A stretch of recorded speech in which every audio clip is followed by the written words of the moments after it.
Assalamualaikum warahmatullahi wabarakatuh. Baiklah, perkenalkan nama saya Ade Andrea Solikin dari Prodi Manajemen dengan NIM 201060135. Sebelumnya saya berterima kasih kepada Bapak Dr. Muhammad Nurdin Suhdi selaku dosen pengampu dari mata kuliah Islam dan Iptek yang sudah memberikan tugas untuk membuat video tentang mata kuliah yang bertemakan dialektika akal dan alam semesta. Sebelumnya dalam surat Al-Baqarah ayat 30 dan ayat 31 yang artinya, dan ingatlah ketika Tuhanmu berfirman kepada malaikat, sesungguhnya aku hendak menjadikan seseorang khalifah di bumi. Mereka bertanya tentang hikmat ketetapan Tuhan itu dengan berkata, adakah engkau, ya Tuhan kami, hendak menjadikan di bumi itu orang yang akan membuat bencana dan menumpahkan darah berbunuh-bunuh? Padahal kami senantiasa bertasbih dengan memujimu dan mensucikanmu. Tuhan berfirman, sesungguhnya aku mengetahui akan apa yang kamu tidak mengetahuinya. Dan ia telah mengajarkan Nabi Adam akan segala nama benda-benda dan gunaannya.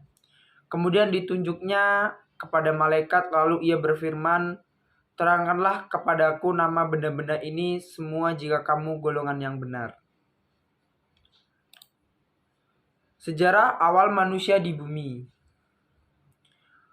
Ceritakanlah kepada mereka kisah kedua putra Adam, Habil dan Qabil, menurut yang sebenarnya. Ketika keduanya mempersembahkan korban, maka diterima dari salah seorang dari mereka berdua, Habil, dan diterima yang lain, Qabil. Aku pasti membunuhmu, berkata Habil. Sesungguhnya Allah hanya menerima korban dari orang-orang yang bertakwa. Quran Surat Al-Ma'idah ayat 27. Dari persembahan yang dilakukan masing-masing Qabil dan Habil, kita bisa menilai bahwa yang sebenar-benarnya ikhlas dan mana yang tahu.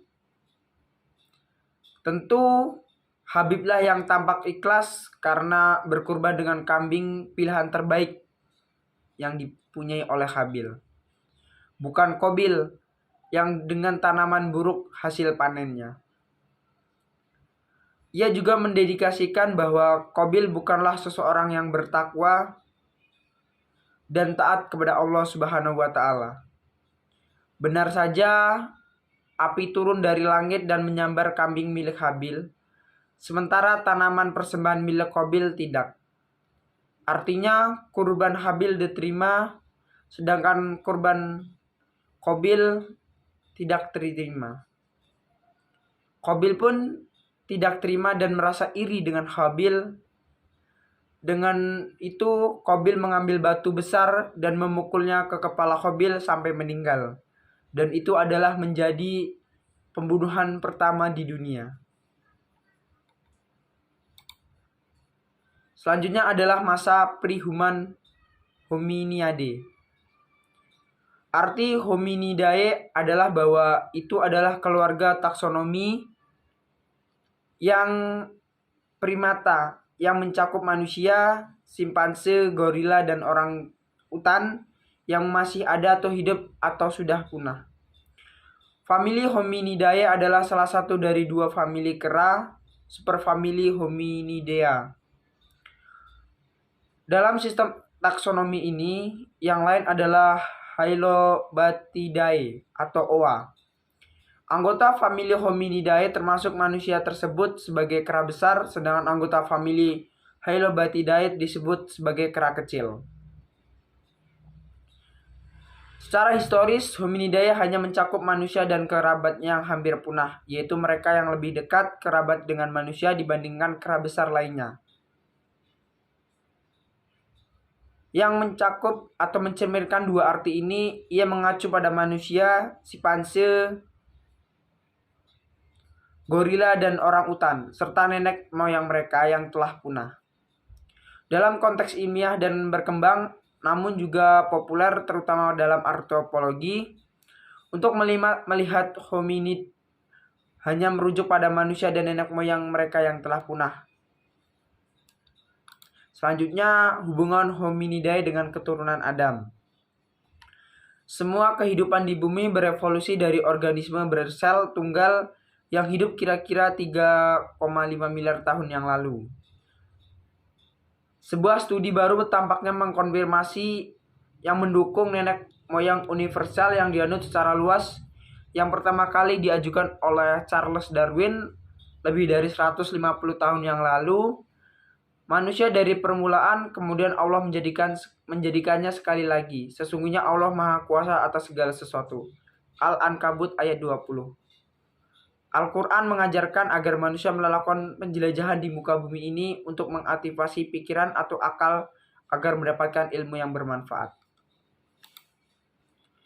Kemudian, transisi agama dalam lintas peradaban manusia. Al-Quran surat Al-Baqarah ayat 38 yang artinya, kami berfirman, turunlah kamu semua dari surga. Kemudian, jika benar-benar datang petunjukku kepadamu, maka barang siapa mengikuti petunjukku, tidak ada rasa takut pada mereka dan mereka tidak bersedih hati. Selanjutnya adalah agama dalam peradaban besar manusia.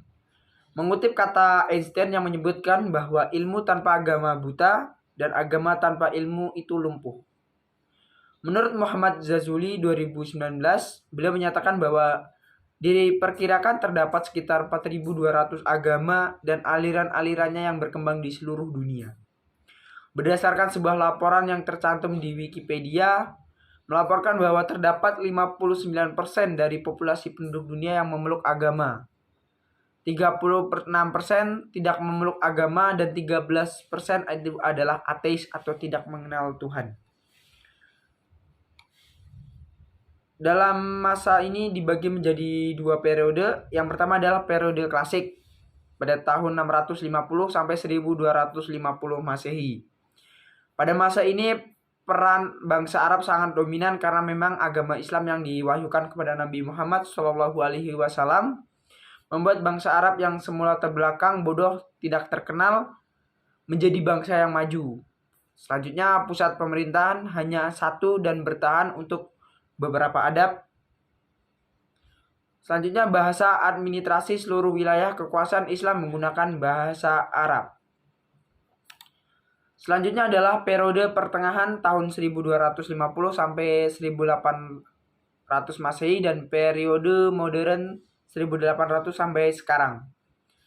Di periode tersebut terjadi disintegrasi kekuatan politik Islam ke dalam beberapa kerajaan dalam wilayah yang sangat luas, sehingga peran bangsa Arab tidak lagi dominan, bahkan sudah jauh menurun. Pusat pemerintah tidak lagi di Arab, bahkan 3 kerajaan besar Islam, Utsmani, Turki, Safawi, Persia, dan Maghal India, tidak satu pun dikuasai oleh bangsa Arab. Bahasa administrasi pemerintahan Islam sudah berbeda seperti Persia, Turki, Urdu di India dan Melayu di Asia Tenggara. Dan yang D adalah ungkapan budaya dan peradaban tidak lagi diekspresikan dalam satu bahasa. Hal ini disebabkan Islam sangat toleran, memperlakukan kebudayaan setempat sejauh tidak menyimpang dari prinsip-prinsip agama Islam. Terima kasih, itu sekian presentasi yang bisa saya sampaikan. Apabila ada kesalahan dalam penyampaian kata, saya mohon maaf. Wassalamualaikum warahmatullahi wabarakatuh.